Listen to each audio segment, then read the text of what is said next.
ಪರಿಮಳ ಏನಾದ್ರೂ ಕಾಣಿಸಿದ್ಲೇನೋ? ಇಲ್ಲ ಕಣವ, ಎಲ್ಲಿ ಹುಡುಕಿದ್ರು ಸಿಗ್ಲಿಲ್ಲ ಕಣವ.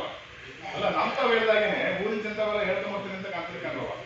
ಅವ್ನು ಹೇಳಿದ್ರು ಹೇಳೋನೇ ಕಣೋ, ಸ್ವತಃವನ್ನೇ ಅಂತದ್ದು. ಅಲ್ಲ ಬುದ್ಧಿ ಇರೋರು ಹೇಳಿದ್ರೆ ಉದ್ದೇಶ ಕೆಟ್ಟು ಅಂತ ಹೇಳಿದ್ರು. ಎದೆ ಕಟ್ಕೊಂಡು ಹೇಳ್ತಾರಂತೆ ನಿಮ್ಮ ಜೀವನಾಂಶ ಕೊಟ್ಬಿಟ್ಟು ಮಿಕ್ಕುಳಿ ದುಡ್ಡನ್ನ ಪರಿಮಳ ಹೆಸರಲ್ಲಿ ಬಡ್ಡಿ ವ್ಯವಹಾರ ಮಾಡೋದಕ್ಕೆ ಯಾರು ಭೂಪಾಲ ಹೊತ್ತ ಹೋಗ್ತಂತ ಕಣವ. ರಾಮ, ನನಗಾಗಿ ನನಗೇನೂ ಚಿಂತೆ ಇಲ್ಲ. ಏನೂ ಅರಿಯದ ಪರಿಮಳ ನನ್ನ ಮನಸ್ಸು ಹಾಳಾಗುತ್ತಲ್ಲ ಅಂತ ಅವಳದೇ ಯೋಚನೆ ಆಗ್ತಿದೆ ಕಣೋ. ನಮ್ಮ ಹುಡುಗಿ ಅಂತ ನೀವು ಕೊಡ್ಕೊಂತೀರಾ. ಈಗ ನಿಮ್ಮನ್ನೇ ಮನೆ ಬಿಟ್ಟು ಹೊರಗಡೆ ಹಾಕಕ್ಕೆ ಪ್ಲಾನ್ ಮಾಡ್ಕೊಂಡಿದ್ದಾರೆ ಅಂತೀನಿ.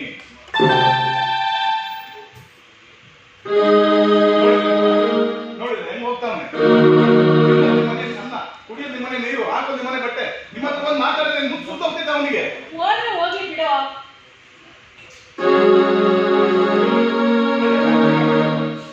ನೋಡಿ ನೋಡಿ ನೋಡಿ ನಾವು ಬೇಡ ನಮ್ದೇನು ಐತೆ. ಕೈ ಮುಚ್ಕೊಂಡು ಹಾಕ್ಬಿಡ್ರೆ ಯಾರು ಗೊತ್ತಾಗೋದಿಲ್ಲ ಅಂತ ತಿಳ್ಕೊಂಡಿದ್ಯಾ? ಪರಿಮಳ, ಯಾಕಮ್ಮ ಇವತ್ತು ಹೊಸದಾಗಿ ಏನೇನೋ ಮಾತಾಡ್ತಾ ಇದ್ಯಾ? ಪಿನ್ನಾಡಿ ಗುಡ್ಡಿನ ವ್ಯಾಪಾರ ಗುಡ್ಡದೇ ಇರ್ತದೆ, ಅದೇ ನೀನ್ ಯಾಕೆ ಕಟ್ ಮಾಡ್ಕೊತೀಯ? ಪರಿಮಳ, ಗುಟ್ಟಿನ ವ್ಯಾಪಾರ ಅಂದ್ರೆ ಏನು, ಗುಟ್ಟು ರಟ್ಟಾಗೋದಾದ್ರೂ ಏನು? ಯಾಕಮ್ಮ ಹೀಗೆಲ್ಲ ಮಾತಾಡ್ತಾ ಇದ್ಯಾ? ಇವತ್ತೇನಾಗಿದೆ ನಿನಗೆ? ಪರಿಮಳ, ಎಷ್ಟೋ ಸರಿ ನೀನೇ ನನ್ನ ತಾಯಿಗಿಂತ ಹೆಚ್ಚು ಅಂತೆಲ್ಲ ಹೇಳ್ತಿದ್ದೆ. ಆ ಪ್ರೀತಿ ಮಮಕಾರ ಇಷ್ಟು ಬೇಗ ಹೋಯ್ತೆ? ಪರಿಮಳ, ಏನಕ್ಕೆ ಈ ತರ ಎಲ್ಲ ಮಾತಾಡ್ತಾ ಇದ್ಯಾ? ತಾಯಿ ಅನ್ನೋ ಮಮತೆ ಆದ್ರೂ ಬೇಡ? ಕೊಡ್ಬೇಕಾದ್ರೆ ನೀನು ತುಂಬಾ ಬೇಗ ಕೊಡ್ಬೇಕು. ಯಾಕೆ ಹೇಳು? ಇನ್ನು ನನ್ನ ತಂದೆ ಗೃಹಲಕ್ಷ್ಮಿ ಯಾಕೆ ಬಂದಿದ್ದು ಕೇವಲ 3 ವರ್ಷದಿಂದ. ಆದ್ರೆ ನಾನು ಇದೇ ಮನೇಲಿ 25 ವರ್ಷದಿಂದ ಬೆಳೀತಾ ಇದ್ದೀನಿ. ಇಲ್ಲೋಡು, ನಿನಗೆ ಆಸ್ತಿ ಏನ್ ಬೇಕು ಅಂತ ಬಾಯ್ ಬಿಟ್ಟು ಕೇಳು, ಅದನ್ನ ಈ ಕ್ಷಣ ಕೊಡ್ತೀನಿ. ಹೋಗ್ತಾ ಪರಿಮಳ, ಯಾಕಮ್ಮ ಹೀಗೆಲ್ಲ ಮಾತಾಡ್ತೀಯ? ನಾನು ಯಾವಾಗ ಆಸ್ತಿ ಪಾಲ್ ಬೇಕು ಅಂತ ಕೇಳಿದೆ, ನೀನಾಗ ಅದನ್ನ ಕೊಟ್ಟರು ನಾನಾದ್ರೂ ಎಲ್ಲಿಗೆ ಅಂತ ತಗೊಂಡೋಗ್ಲಿ.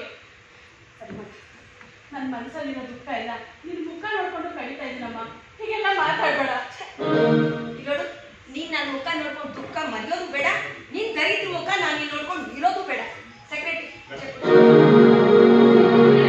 ಏನಾದ್ರೂ ಮಾತಾಡೋ ವಿಷಯ ಎದುರುಗಡೆ ಮಾತಾಡಿ. ಏನು ಅಲ್ಲದೆ ನಮ್ಮ ಪರಿಮಳದ ಮನಸ್ಸು ಇಷ್ಟೊಂದು ಕಠಿಣ ಆಗಲು ಕಾರಣ ಆದ್ರೂ ಏನು? ಹಾಗೆ ನನ್ನ ಎದುರುಗಡೆ ನಿಂತು ದಯವಾಗಿ ಮಾತಾಡೋರಲ್ಲ. ರಾಮ, ಹೋಗೋ, ನಾನು ಎಲ್ಲೇ ಎದುರು ಹುಡುಕಿ ಕರ್ಕೊಂಡ್ಬರಾಗೋ. ಈ ಮನೆ ಅಂತರಂಗ ನಾಟಕ ಬಹಿರಂಗಕ್ಕೆ ಬರ್ಲಿ. ಹೋಗೋ ರಾಮ. ಇದಕ್ಕೂ ಸಂಬಂಧ ಏನಿದೆ? ಇಲ್ಲೋಡು, ನಾಟಕ ನಡೀತಿರೋದು ನನ್ನ ಮನೇಲಿ. ಇಲ್ಲೋಡು, ಇದು 25 ಲಕ್ಷ ರೂಪಾಯಿ ಚೆಕ್ಕು. ಇದನ್ನು ತಗೊಂಡು ಹಾಳಾಗಿ ನನ್ನ ಕಣ್ಣು ಮುಂದೆ ಇನ್ನೊಂದು ಕ್ಷಣ ಇದ್ದಕ್ಕೆ ತೊಲಗೋಗ್ತು. ಪರಿಮಳ, ಪ್ರಪಂಚನೇ ಹೀಗೆ. ದುಡ್ಡಿನ ಆಸೆಗಾಗಿ ಹೆಣ್ಣು ನಾಯಿ ಹೆಣಕ್ಕಾದ್ರೂ ಮಾರೋ ಅಂತೆ ನನ್ನ ತಂದೆ ನನ್ನ ಜೀವನನೇ ಹಾಳು ಮಾಡಿಬಿಟ್ರು. ಈಗ ಆಗಿದ್ದಾದ್ರೂ ಏನು? ಈ ಚೆಕ್ಕಲ್ಲಿರೋ ಹಣ ತಗೊಂಡು ನನ್ನಂತ ಕಷ್ಟದಲ್ಲಿರೋ ಅನಾಥರಿಗೆ ಈ ದುಡ್ಡಿಂದ ಸಹಾಯ ಮಾಡಿ ಅವ್ರಿಗೊಂದು ದಾರಿ ದೀಪ ಹಾಕ್ತೀನಿ.